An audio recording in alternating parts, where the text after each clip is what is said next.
calling tonight's meeting to order. Just for everybody's information, we're doing a trial run, as you know.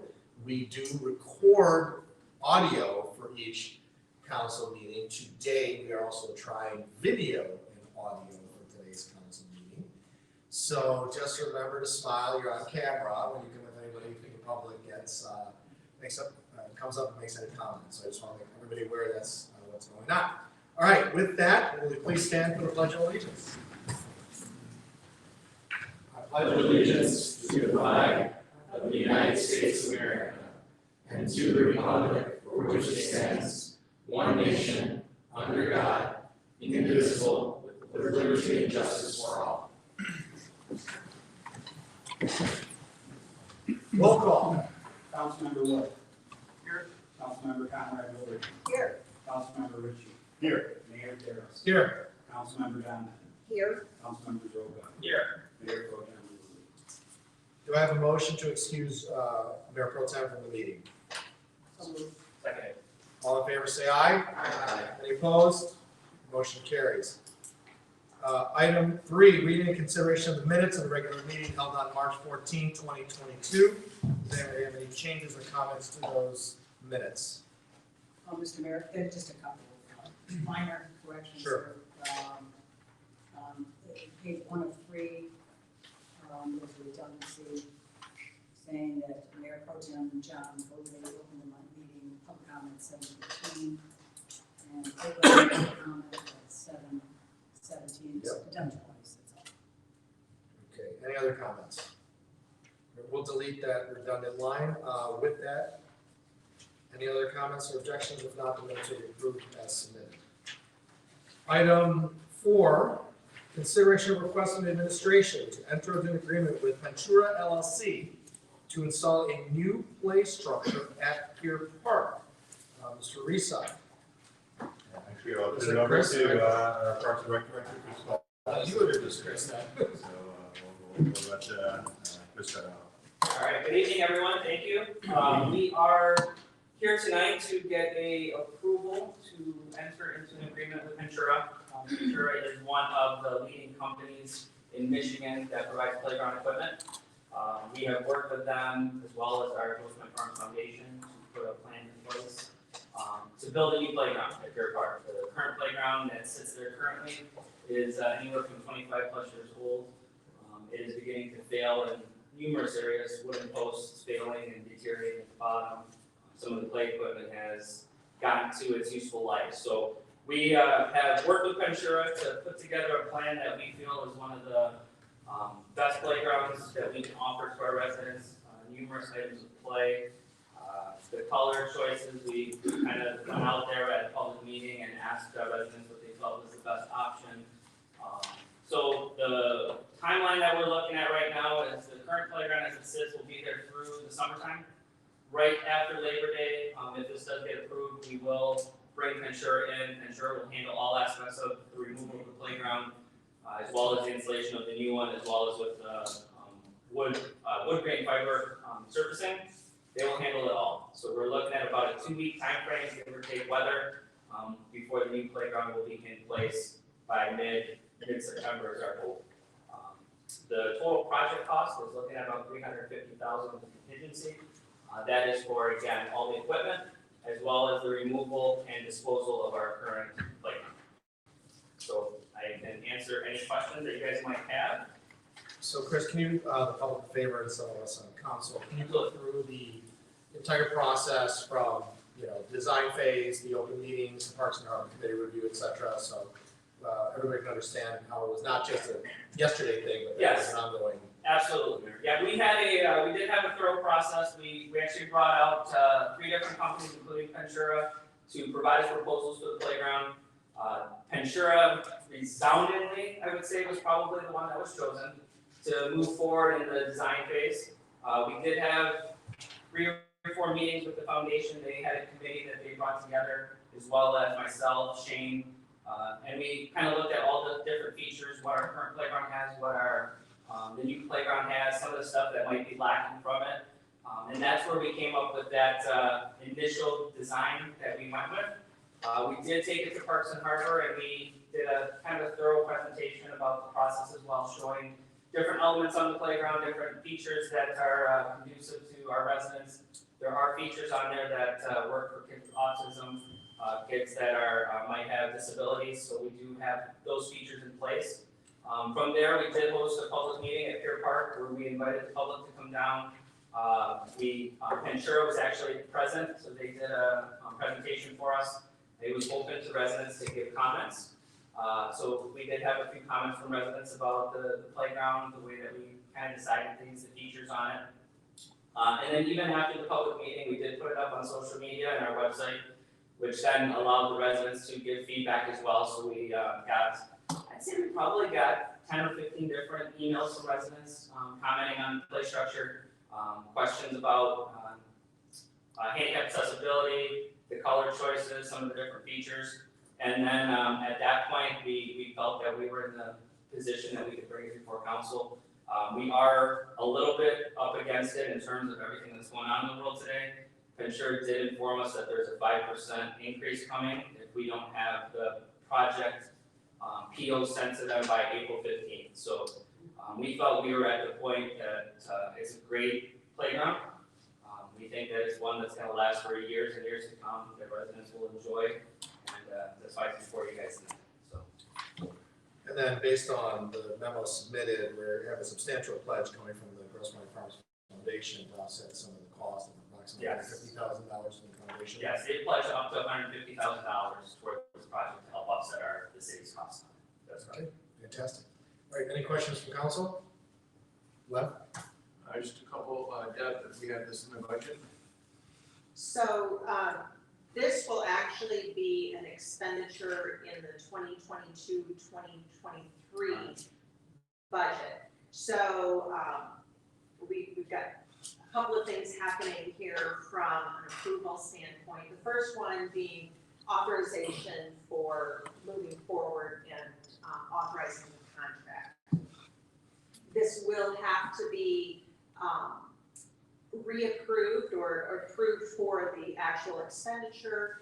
That is included in the proposed budget that we will be approving or discussing in May. So it is part of that budget, but it is a two-step process that will need to be taken with this. Good, okay. Chris, also, you said that the anticipated start date is no later than Labor Day? The day after Labor Day. Day after Labor Day? That's our goal. Okay, and then what color scheme? I was at the meeting, the public hearing. Did you finalize it with the blue and the yellow? Is that right? Or the blue and the gold or whatever? It is the Or gray? Blue and green, I thought.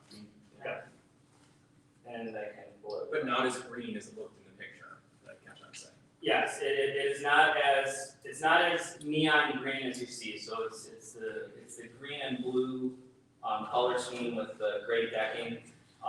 We don't have color pictures. Oh, I'm sorry. Do we have that available? Yeah. It's on the website. Yeah. Yes. if people want to kind of take a freeze. You want? Well, I got it on my phone. With other. We're not going with Grosse Pointe Kelly Green? That's- Okay. Just think of green fine. Yeah. Give it green for now. So they don't have any I did have one question. Sure. So number one, I just wanted to thank both the Parks and Recs team and the foundation for the really thorough public engagement process. Not only did we have discussion at a previous meetup in the previous meeting, thanks to Councilman Ricci, but we also had that great community forum.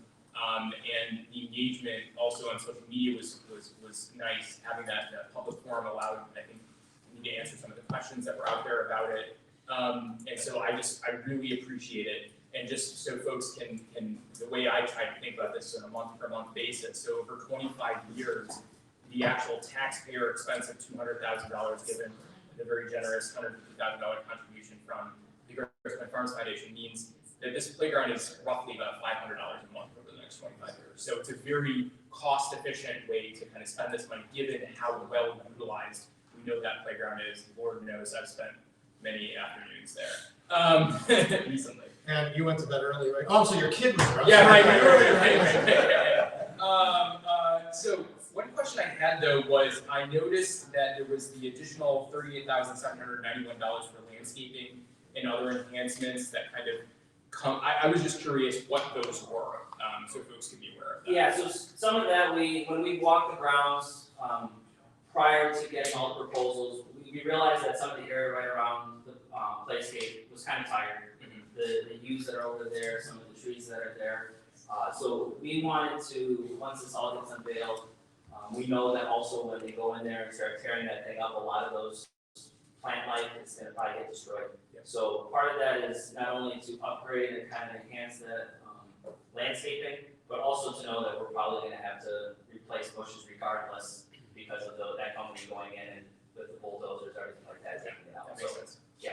And so, yeah, and just one thing for folks to be very much aware of is that the lands, even though it looks a little bit different on that sheet of paper, on our kind of view, it fits within the footprint of the existing Yes. thing, so nothing really changes Nothing. beyond in terms of the footprint of the Yeah, place. nothing on the footprint, we stay right within the cement guide, border that's right there, we don't go around it, the actual, and one of the photos on there, and you might be able to see it, the ramp that will go right in line with the cement walkway will allow it to continue to be ADA accessible, so someone in a wheelchair could, get right onto it.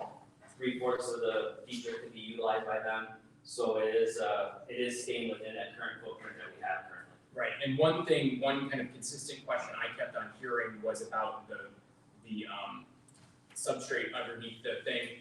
And what folks should know that during the public meeting, we kind of had an extensive discussion about the alternatives to wood chips, and frankly, how wood chips are probably the best of the options available for us in terms of the cost, the safety. You know, a lot of us thought, you know, right away there are like at the Tot Lot down in the city, there is a kind of a bouncy kind of surface, and everybody kind of prefers that in some ways. But in talking it through with everybody there, there's the replacement costs, or the cost of that is significant, effectively doubles the price, correct? Pretty close to doubling if you do the port in place. And it doesn't last the 25 years, so we'd end up having to replace it again. So folks should know that there was a lot of thought that went into the decision to use engineered wood as the base of it. So thank you so much for all the work that you guys have done on this. I'm very excited to vote for this. Thank you. Any other questions? Joe? I just want to also make a note that part of the project is to upgrade the Tot Lot a little bit too. And part of the $20,000 that the additional money from the foundation would go for that. So I just want to.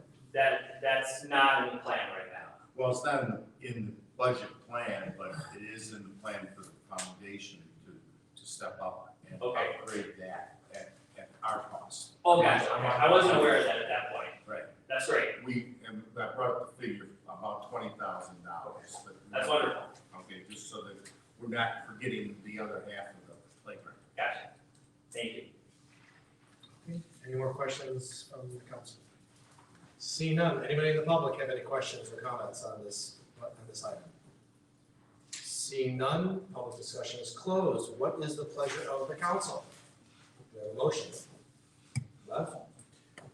Motion to authorize the administration to enter into a contract with Ventura for the Pier Park Playground project, which includes purchasing the new playground equipment, removal of the current playground, installation of the new playground by Ventura with start date no later than the day after Labor Day 2022, for a total contract cost not to exceed $311,209.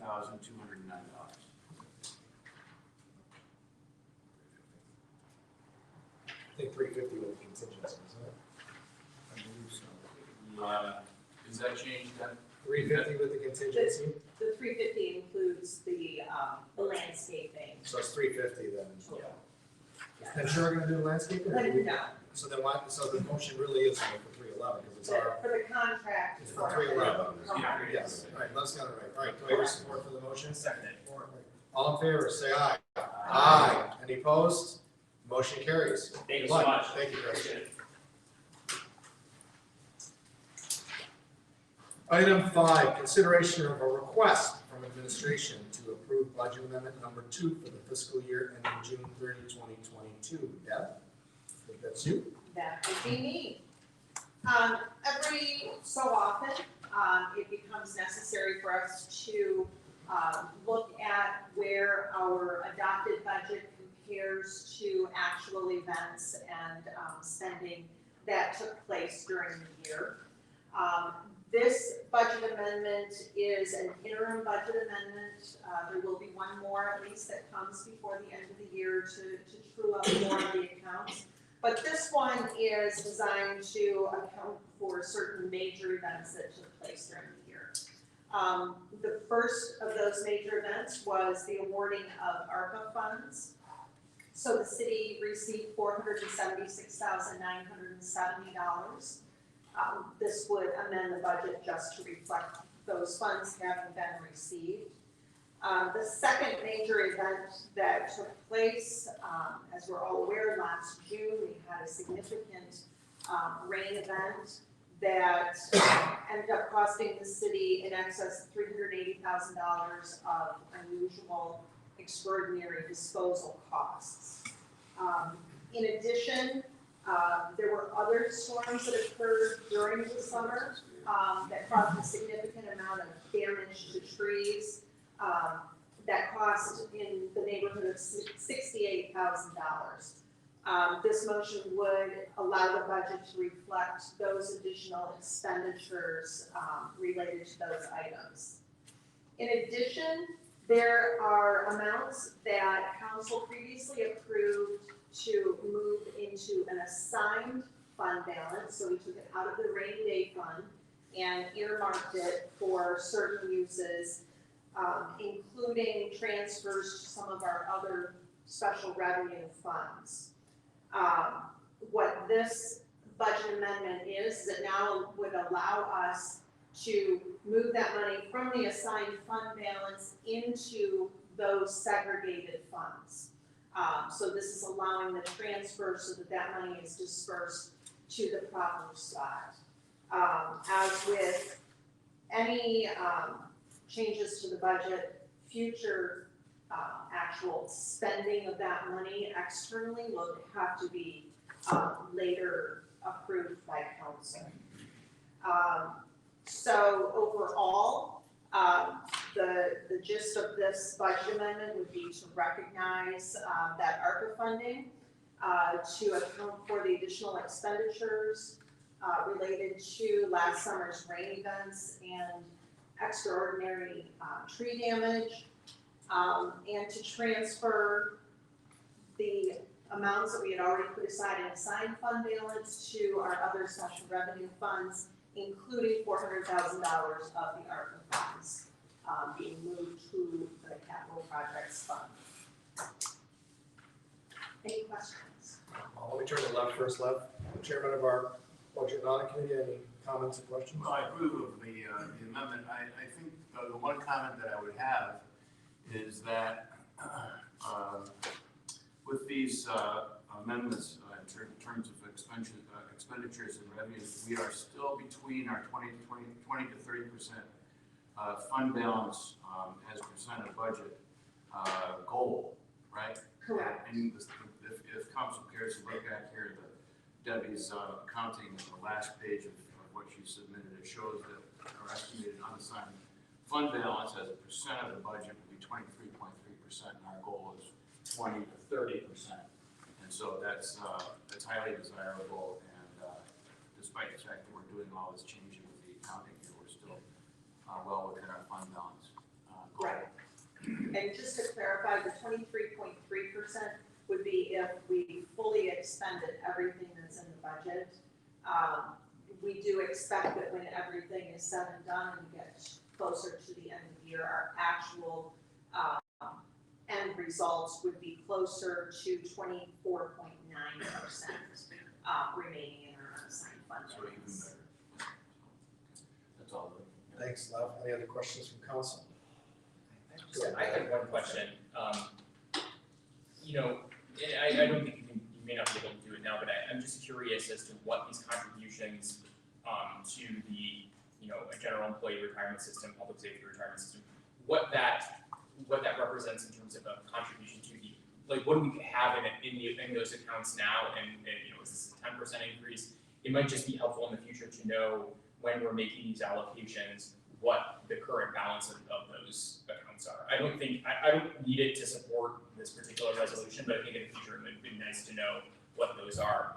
And I suppose they're in the budget, but there was a little bit of They are. Okay. They are, and just as a point of reference, within the budget as it is originally approved, we are always making our full contributions for the actuary required contributions, and we have been aggressively funding, particularly the retiree health care piece. I can certainly provide you with that going forward, how that increases our contribution for the year. We will not have an actual impact of how that affects our funding percentage until the actuarial valuation is done each year. But it has, these additional contributions have had a significantly positive impact on our funding. Last year, for example, our investments returned over 26%. So having that extra money in there, that's how we allow our money to work for us. So I will provide that going forward. Yeah. I think it's just good to show people. I want folks to know that these contributions are having a real sizable impact on the separate accounting that we're doing for. Thank you, Susan. Yes. Debbie, you might want to mention where we're funding at our ratios right now, and police and fire is over 100%, employees at 93%, health is up to 50 or 60%. We've gone from less than 20% funded in our retiree health care plans 5 years ago to well over 60% right now. Correct. So we are doing good things in being responsible for those. I think when we get to the budget in May, it might be helpful, we talk about this in the budget and audit committee, is where we stand in the state community-wise. I would, not overstating it, I think the vast majority of the jurisdictions are pay-go when it comes to retiree health benefits, in terms of their general fund budget pays for their retiree health care. And over these last 5 years, our aggressive deposits and use of our budget has really safeguarded the future of retirees' health care, first and foremost, but also our general fund budget, so we don't have to dip into it, hopefully on a pay-go basis. So that's helpful. Quick question though as well, I know Shane told me about this previously. I understand that we have applied, just so everybody knows, we did apply to FEMA to try to recoup some of these expenses from the June rain event, the $380,000 and some other expenses. We hope to find out a final number from what FEMA is going to give us, probably happen after the end of this fiscal year. We'll probably know sometime this summer when we get into the next fiscal year. But we're hoping to recoup a large portion, a substantial portion of the money, extra money we had to expend to deal with that rain event in June. So keep an eye out for that, and hopefully we'll have a budget amendment in July or August when we have to deal with that some money coming in. And the one piece of good news that I can share with you related to that, we originally were moving forward with FEMA with the understanding that it would be a 75% cost reimbursement basis. That has been bumped up to 90%. So, so that's very good news, and as soon as I have more information, I will definitely share that. Awesome. Deb, so the $476,970 for the American Rescue Plan, that's it? You know that there's nothing else coming from the American Rescue? That is our first tranche. So that money is coming to us in two pieces. We'll get the second amount, which will be the same amount, the second tranche of it, the second share, in October of this year. I see, so we're applying this for this fiscal year? We have already received that. At the time that we adopted the budget last year in May. We did not know what that amount would be. And so we had nothing in the budget, in the revenue related to that. It was subsequent that we actually received notice of it and received those funds. So I guess my question is just, is the 476 plus, is that in this? That is in our budget? current, And then yes, we have every, the same amount for the next fiscal that is year? correct. Thank you. But we're gonna have to, excuse me, Mark, I'm sorry if I can just follow up. Yes, you may.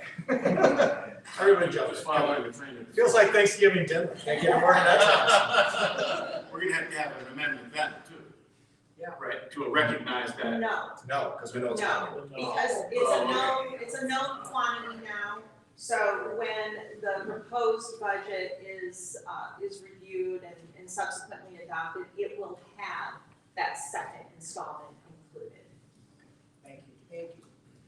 Any other questions? All right, anybody in the public have any questions about this item? Seeing none, public comment is closed. Mr. Wood, do you have a motion for us, Sure. Mr. Chairman? Why not? Motion to, well, the recommendation of the council to accept the city administration's amendments, which is shown in Deb's memo. Can I just reference that? Yes. Or do I have to go through the whole thing? Memo's Okay, fine. Deb's memo dated April 11th, 2022. If that's okay with me. That's fine. Do I have support? Support. All right, Sierra, all in favor, say aye. Aye. Any opposed? Motion carries. Item number 6, discussion regarding Great Lakes Water Authority's assessment of Highland Park's bad sewer debt on municipal customers. Mr. Reside? Thank you, Mr. Mayor. Yeah, this is an item that we wanted to include in the agenda for discussion. It's something that's been in the news to a great extent over the last several weeks, last couple months. And it's become, something that has a more significant impact on our finances, particularly the sewer fund. As you know, Highland Park is a partner of ours, went back many years with the shared intake out of Lake St. Clair, and where they fed water to their water plant as Grosse Pointe Farms feeds water to our treatment plant at Ross Lakeshore. About 10 years ago, due to the decay of their plant facility that serviced Highland Park, that was closed, basically through a state mandate from the DEQ at that time. And since that time, they've essentially abandoned the facilities here at Grosse Pointe Farms, the intake, where water is received. At that time, because it was an emergency situation, the state intervened and required that the Great Lakes Water Authority provide water to Highland Park. And so that was done. The interconnects between the Great Lakes Water Authority through Detroit were opened up to serve Highland Park. And during that time period, Highland Park made payments to Great Lakes Water Authority to some extent, although the amount of those payments have been in dispute. And in recent time frame, over the last year, it's my understanding that Highland Park had not made any payments to Great Lakes Water Authority. So this, what they call bad debt for non-payment of water and sewage charges to Great Lake Water Authority are now passed on to the 87 entities, communities, townships, and counties that are served by Great Lakes Water Authority. It impacts us, not on the water side because we have our own water plant, but it does impact us on the sewer side. To that end, at the recommendation of Great Lakes Water Authority, member communities have written the governor asking the state to intervene. Mayor Theros has sent a letter to Governor Whitmer, as I think every community within the authority has. As another way to garner attention from the state. Several communities and governmental entities are now withholding the portion of bad debt to Highland Park from the payments that are made to Great Lakes Water Authority. And so that's kind of the history. I bring it up because my understanding is it's going to be a topic of discussion with the other Grosse Pointe communities, and my understanding is something that this council would wish to consider.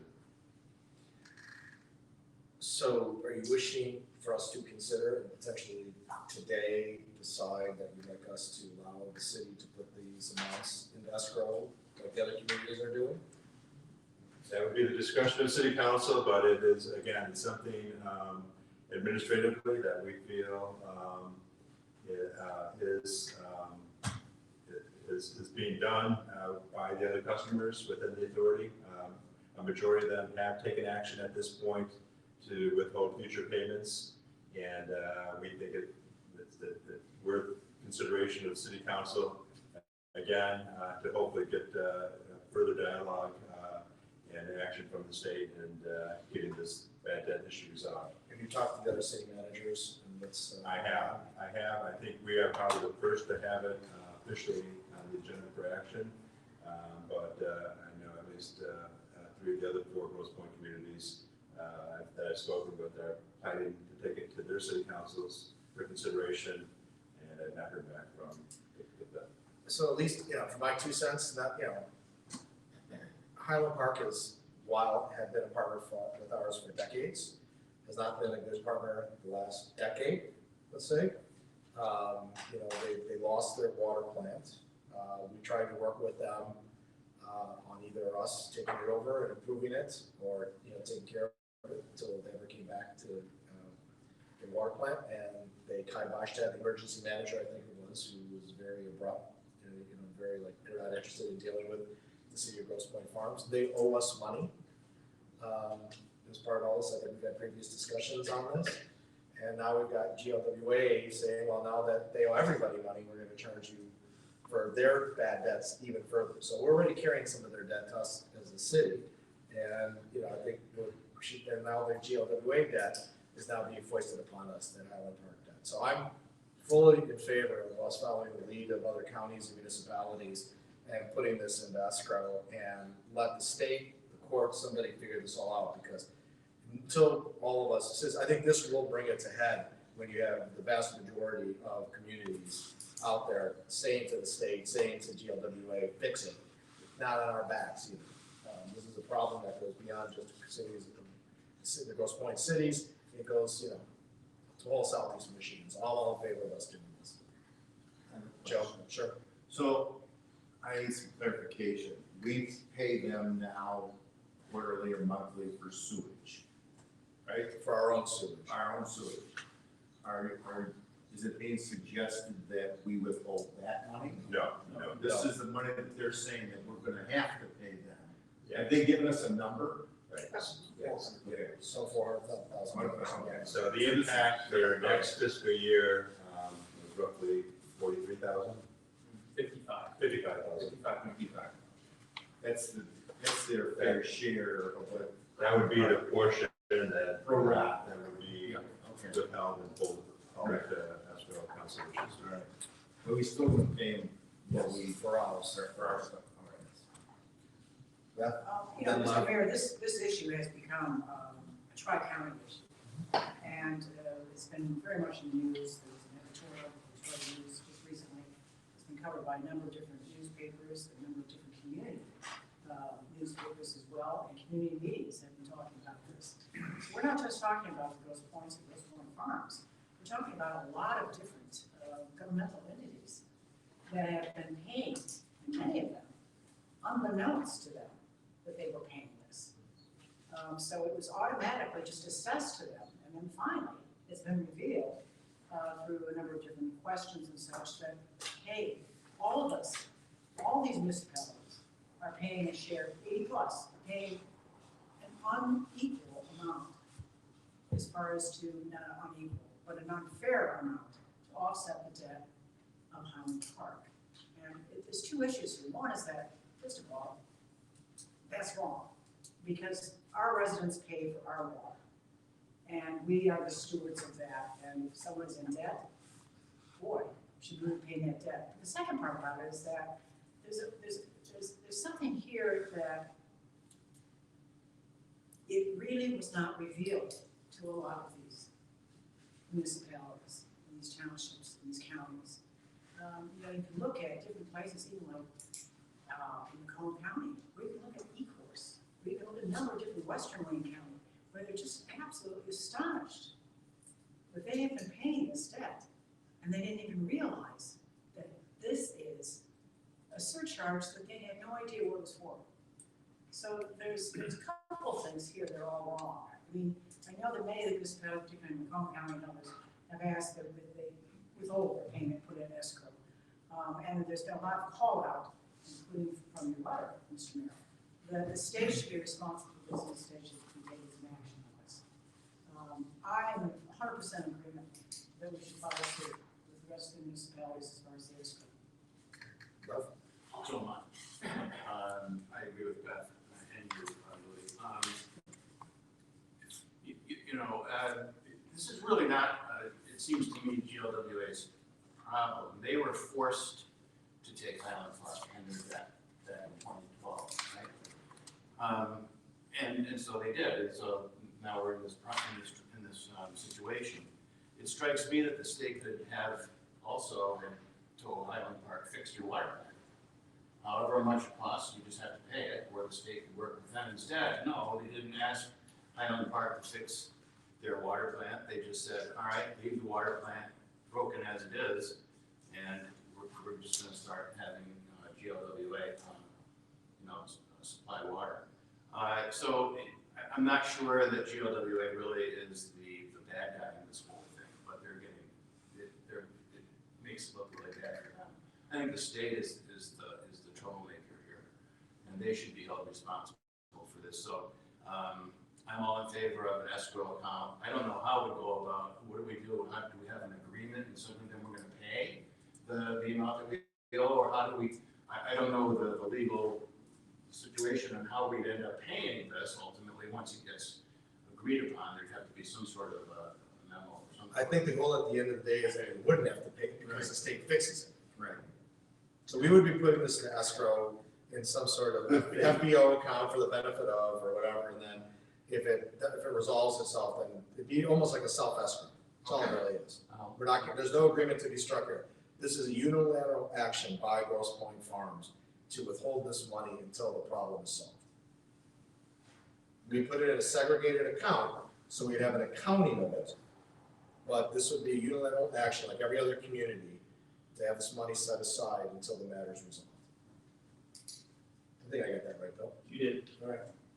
Any other comments, Neil? Yeah, it's worth noting that the city of Highland Park, as I understand it, spent almost a decade under emergency management. And this is yet another example of how the state's emergency manager laws allow government bureaucrats to make decisions that municipalities are forced to suffer the consequences with. I support this largely because of the concern about the moral hazard of other communities not paying their bills and us dealing with this problem again.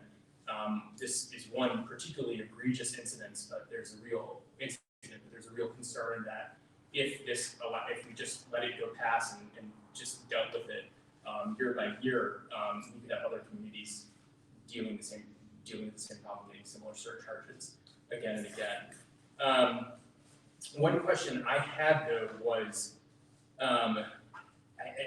just a kind of a legal question, like, is there an ability, or would there be validity to suing the city of Highland Park if we were to pay this to try to get money from them? I mean, yeah, I mean, maybe that is like trying to squeeze blood from a stone, but I would also say, like, at the end of the day, I think this is a diplomatic approach to a problem that is frankly decades in the making, and I think it's probably the best course of action. I think Neil, let me give you a two-part response. The second part will be a non-response. Yes. The first part is that there already is litigation pending. Grosse Pointe Farms is not a party to that litigation, but state of Michigan and Highland Park are parties to that litigation. Great Lakes Water Authority being the plaintiff. So that, the approach that we're talking about, it's already been initiated by others. The second non-response part is I don't want to give you legal advice on this in open session. I believe we're gonna have a closed session on other matters later on this evening, and that would be the better form for that part of it. Fair enough, thank you. Anything else from council? All right, anybody in the public have any comments? Ms. Arby? Catherine Salmier from Monson Road. With all due respect, I disagree with Councilman Wood that it's a state responsibility to pay because we are the state.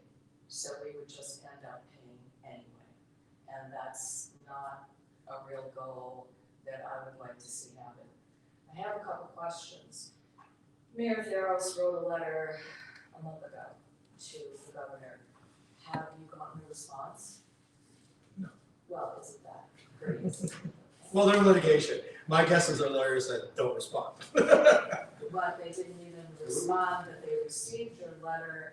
Yeah, they did. They gave us just a response, thank you for the letter, but it's almost a non-response response. But it's like, thank you for the letter, we're looking into it, Blah, blah, blah. but no action plan to say how we're gonna do it. I Thank think you, Gary. the other issue that hasn't been raised besides this phenomenal amount of money is that the authority is raising rates again, 3.7%, which is my understanding. I truly do not understand the constant raising in the rates because we constantly conserve and all of the stats indicate we are using less water, but the price keeps going up.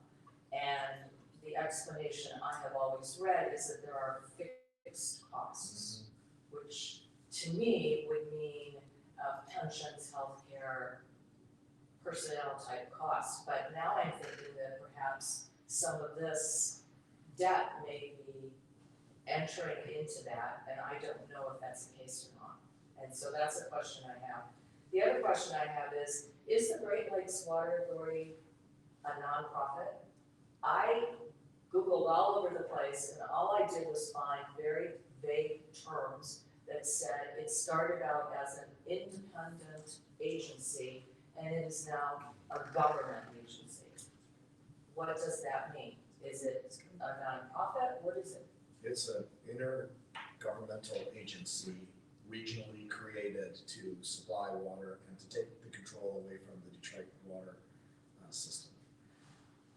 Okay, the So it question. actually is, it's like a library, it's like a government, it's like a library board, it's like, Okay. it is a government agency, not So profit, that means no profit, that it's a government agency. since the city is part of that group, if I asked you guys for what I would think nonprofits file a 990, is there something comparable that we could then see where all this money's going?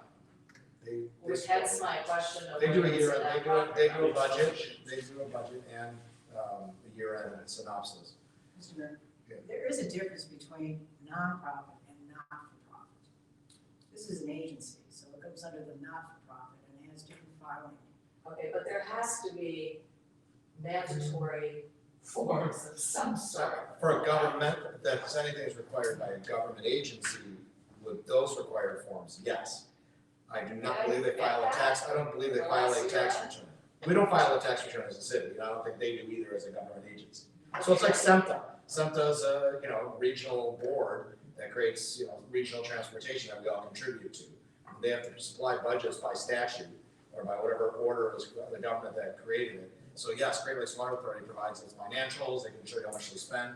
I think the big number that you're seeing with this 3.6 is the fixed cost, which has a whole gaggle of stuff in it.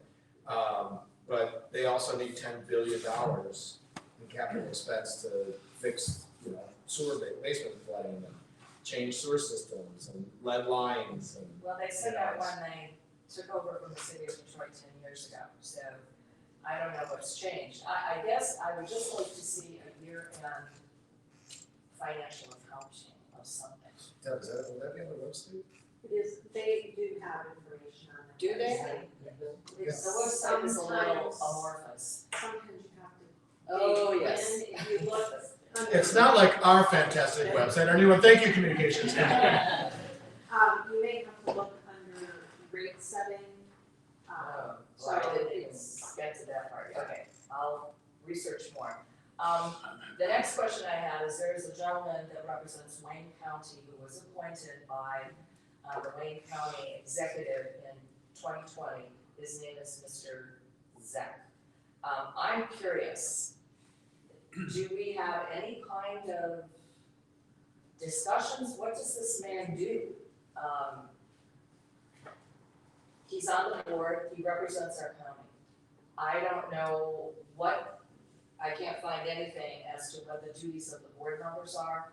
I can't find what they have to have in terms of background, and I'm curious as to how long he stays there, why is he appointed? How do you suppose that's? I'm sorry, How do you spell his last name? Zech. I think the first name is James. He has some kind of financial background, or it was just a very sketchy, small bio. But I don't understand how this whole authority works. It seems to be dysfunctional from one end to the next. And, I'll make no comment. and it's all over the web. Macomb County, practically every community has put their money aside. Sterling Heights, everyone. We're not alone. We're probably late to the table in doing that. But over the past 2 weeks, all these cities have taken action and said, we're not doing this anymore. So, thank you. Thanks. Any other comments? All right, with that, all the comments are closed. I will entertain a motion for us to escrow the allocated $55,200 into a segregated account.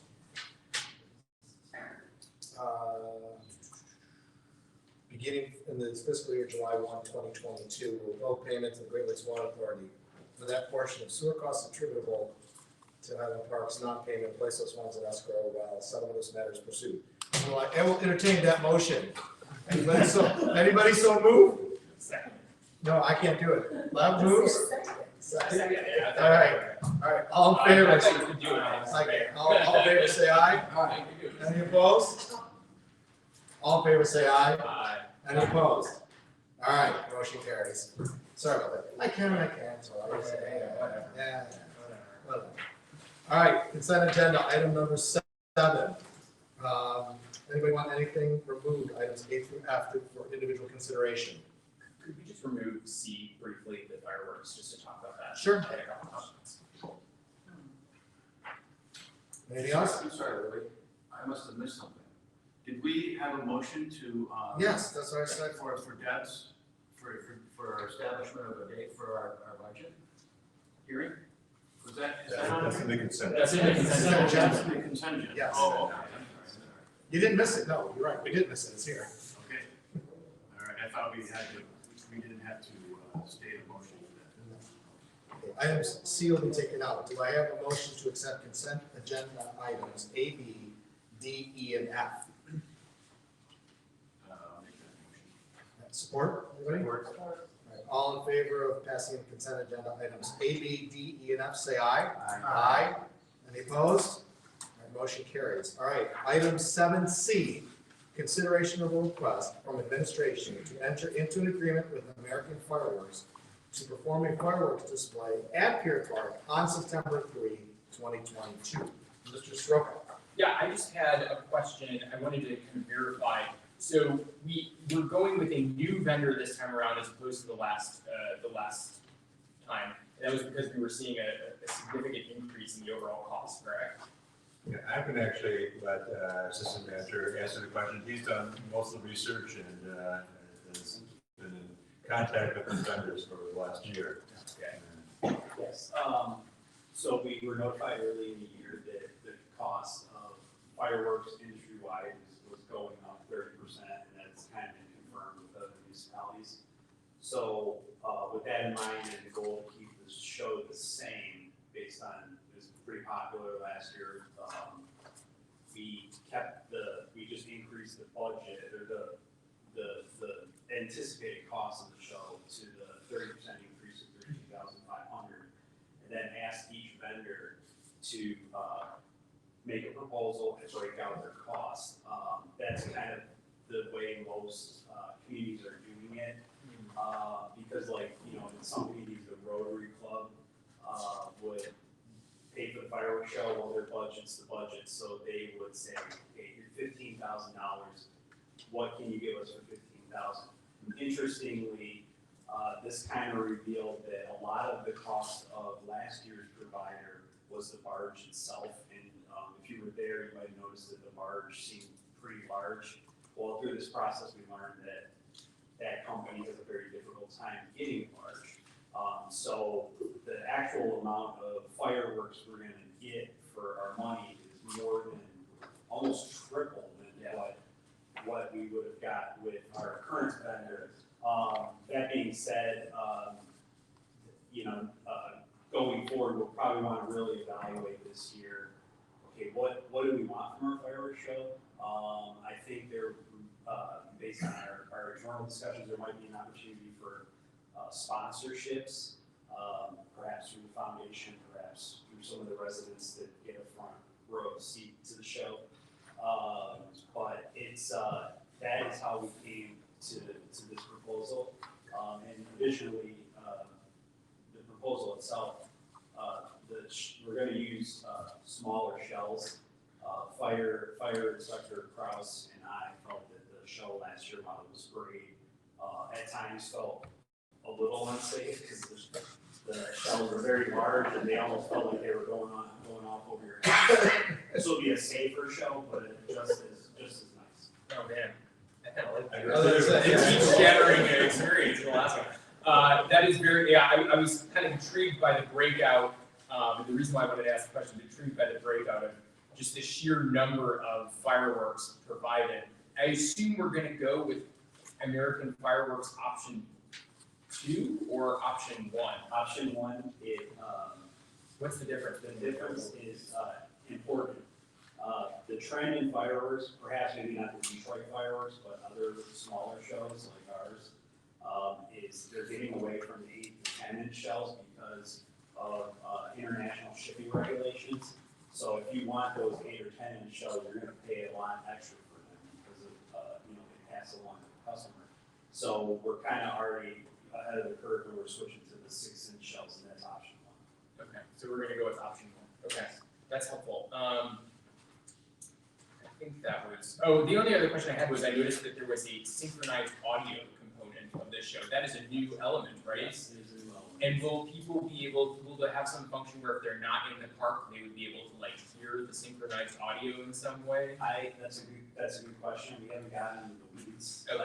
that much. I mean, I'm going to see some company- fireworks. This is a company, they're doing the Rochester Hills Fireworks Show, which is a very impressive show. They're also doing St. Clair Shores Fireworks, which their park director was just very excited to recommend them, and same with the city of St. Clair.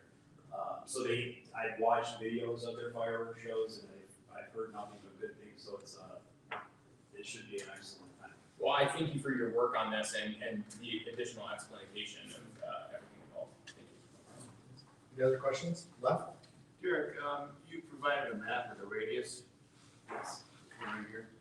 And I guess I'm trying to figure out what the scale means. I'm kind of confused. It says 1.5 to 10 inches, 105 feet to 700 feet. Is that 1.5 inches to 10 inches? Is that the size of the shell or something like that?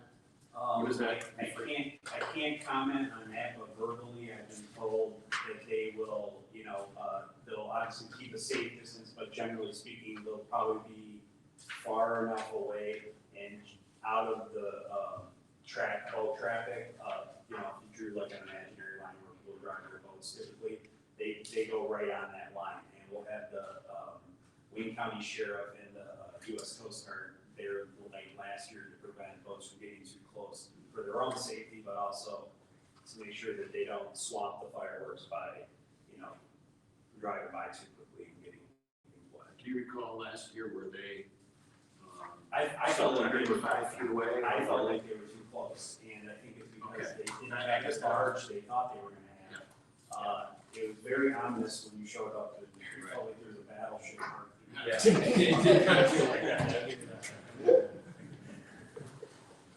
But during the day, it looked awesome, we're gonna break fireworks, it's huge. The anticipation was wild. Yes, exactly. All right, any other questions from council? Anybody in the public? All right, having no comment from the public, what's the pleasure of council? Can we vote to approve the resolution? Do a motion to accept item 7C on the consent agenda? All right, all in favor, please say aye. Aye. Any opposed? Motion carries. All right, item 8, reports, public safety in front of you. 9, other business, I will go to Shane first. Just as Bill mentioned, we'll be requesting a closed session after meeting following a regular meeting to discuss litigation and potential acquisition of property. Joe, you have the item? Coach Joe, sorry. Or Grandpa Joe. I'll tell you that. I just want to let everybody know that the Grosse Pointe Farms Little League is starting up. The fields are ready. Opening day is Saturday, April 30th. The parade up and down the streets. Just so everybody knows, there's 350 participants plus another 150 in softball. That's over 500 kids. They have a $130,000 a year budget, which is all through sponsorships and contributions. The city does provide some grass cutting, but then they do pay the city $3,000 a year for a trade-off. But one thing I wanted to mention is that the president of the association is Holly Rutherford, and she is moving to another state. She also runs the concessions that we have an issue. We have to figure out what we're going to do there. But I did want to let everybody know that Matt Agnon is right behind her, and Jay Ritchie is on the board still, and he was the four-year president of the association. So everything is all in good shape and sound, and they're already starting to practice now. So play ball. Let's have some fun this summer. All right. Awesome. Anybody else on council? Neil? I just have a question. Do we have any information yet about responses to the concession stand at the park? I know that is a very big concern, folks. I think that RFP is due back Friday. I know we have had, at least one potential vendor that goes tour the property and has met with Chris. Just one Chris at this point. We're still, we're hoping that we'll still have additional interest. We definitely promoted through Grosse Pointe Chamber of Commerce, through their network, through social media, Grosse Pointe News, Grosse Pointe Times, I think also have written about it in their papers. Hey, Chris, no matter who the applicants are, can you reach out to Holly, even if she can by phone, talk to some of these folks to at least give them some ideas, what she did so well last year, primarily how she actually got people to come to work and what her venues were and everything, because it was very highly thought of. And so at least you might be able to pass on some ideas to anybody who comes in and runs it. Absolutely, she's actually offered that, so we will definitely do that. Awesome. Yeah, she did a great job.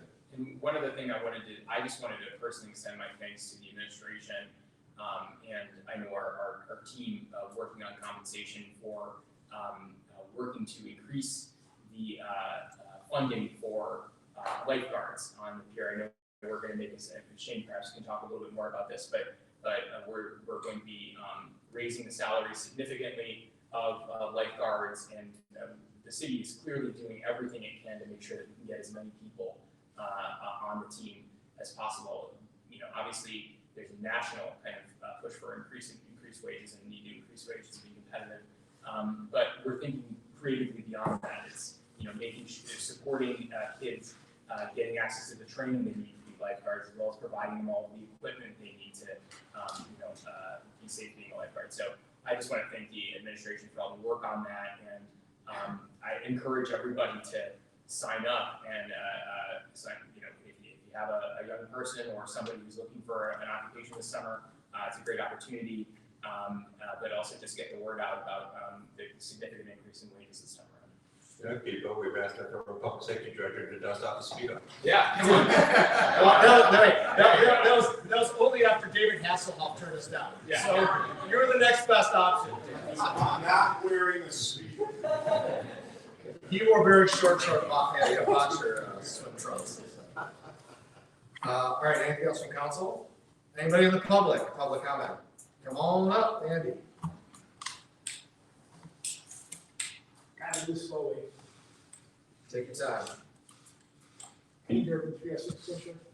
A question on the, we're supposed to meet on the sewer project. Is that going to be scheduled out sometime soon, or Maybe even in the next month or so. okay, I thought that was going to be something. Okay, it's not curious. Yep. Thank you. Absolutely. Would that be an official meeting? or- Yeah, we probably have a work session at some point. Another thing, anybody else in the public? All right, seeing none, we will adjourn to closed session. We will not be reconvening in open session. Thanks everybody for coming, and happy Easter. Meeting is adjourned.